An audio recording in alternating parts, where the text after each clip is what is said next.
Alif, the first letter. You start from top and work your way down to the bottom. It's just a line.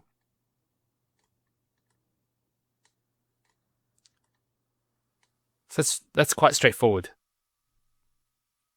Now the Alif is probably the hardest letter to learn because it's actually accompanied usually with Hamza. Now this Hamza is usually written in this way. And there's another type of Hamza as well, which is something like this.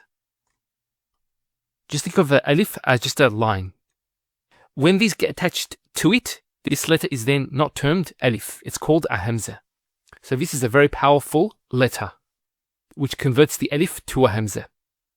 Now, with the Alif, how is it written in the beginning of a word, in the middle, and the end? So in the beginning of a word, it's actually written as we wrote it there. So it's just, that's how it's written. Now, it should be noted that if you see an Alif at the beginning of a word, this is actually a Hamza. An Alif will never start off a sentence. Now, you're probably wondering, where is the sign? That is usually assumed by the reader because one understands that one cannot begin with an Alif. So that's an important point there. In the middle of a word, and it's coming across, to write the Alif, all we do is just raise it up like this. If this is in the middle of the word, there'll be a letter coming after it. Now this letter coming after it won't join to the Alif. So let's, for example, say it was a ba. It will just be written after it. And similarly, at the end of a word, it will just be like that. If you were to write 3 Alifs, one after the other, and let's assume they're from the same word, we would write it in the following way.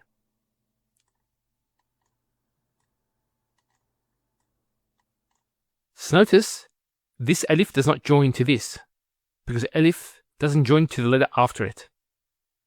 It can to the letter before it. So say there was a letter before it, it could join, but not after it. That's why we wrote the Alifs separately. Okay, next letter. The ba. So the ba is written in the following way. You start from not to the top, and then just go down and up like that. Probably not that long. That's quite long. So probably just something like this.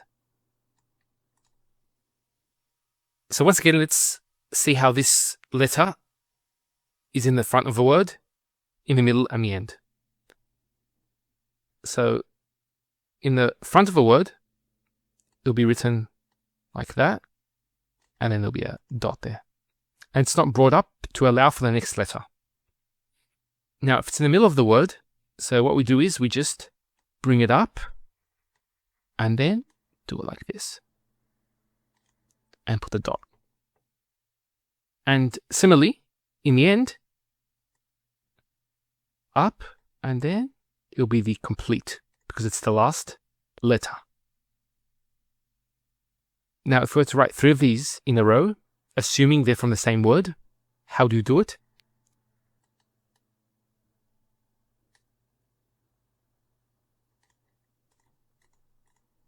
Okay, that's quite straightforward.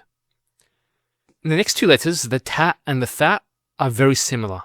The only difference is where the dots are put. So let's do this. Okay, the ta. So once again, it's written on top. That's 2 dots there. Now these 2 dots can be represented by the following. So if we do this again, we can do a line like this. Now this line, so I'll make it a bit longer, this line can represent these 2 dots. So just a shorthand way of writing it. So once again, in the beginning,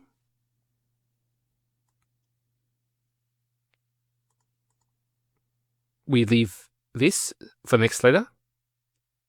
In the middle, so there's a letter coming, and then put the ta there. And finally, ending. It comes, and then Once again, the 3 tas is very easy. It's just one after the other.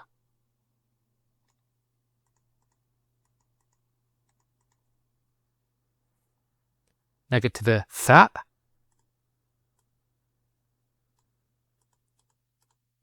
It has the 3 dots. Now we can actually, let's just do this. Now we can represent these 3 dots by the following.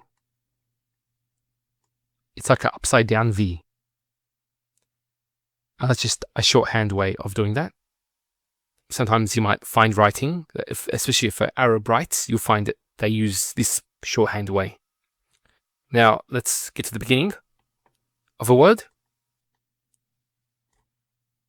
Now it doesn't matter which dot you put first. There's no preference. So that's the beginning. Then we have the middle, so it's coming, and then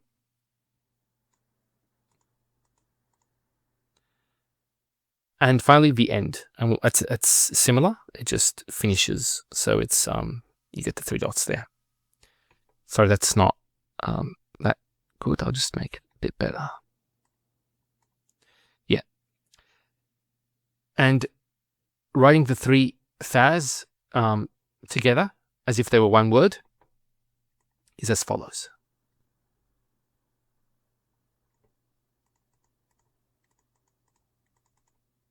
Sorry that I just today. It should be 3 dots there. So that's quite straightforward. Okay, we have the jim now. So the jim is written in the following way. You start just above the line and you go across and then come down and then put the dot there. So once again, across, come down and put the dot there. This can go a bit further than here, that's fine, but don't bring it over here. So don't stop the line up to here. Bring it more. So either parallel to the same length as this or a bit further down. That's fine.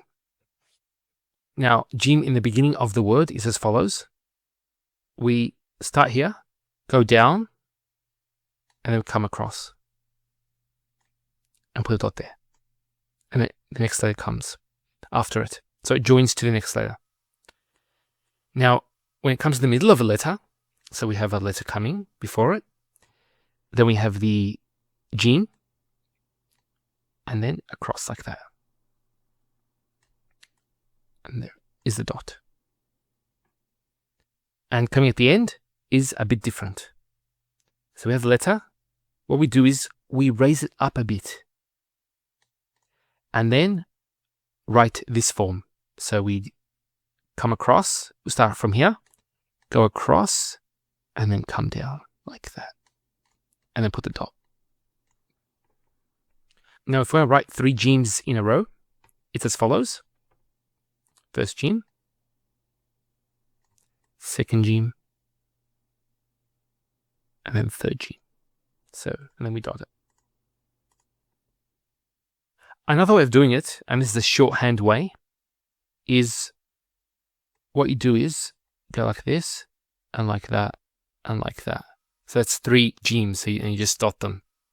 Now that's more advanced. You'll find this form in the Quran script. As a beginner, this is probably the easiest way to do it. The next 2 letters, the ha and the khaa, are exactly the same as this. The only difference is where the dot is. So I'm going to leave this on. And what we're going to do is I'm just going to take off the dots and just put them in the place where they're supposed to be, inshallah.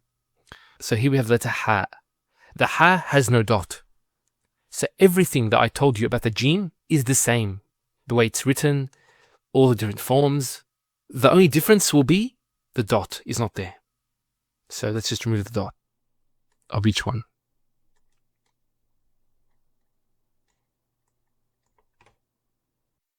So that's the ha. Next we have the khaa.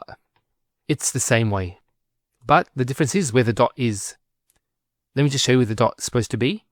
So in its isolated form, it goes on top here. Similarly here, it goes on top.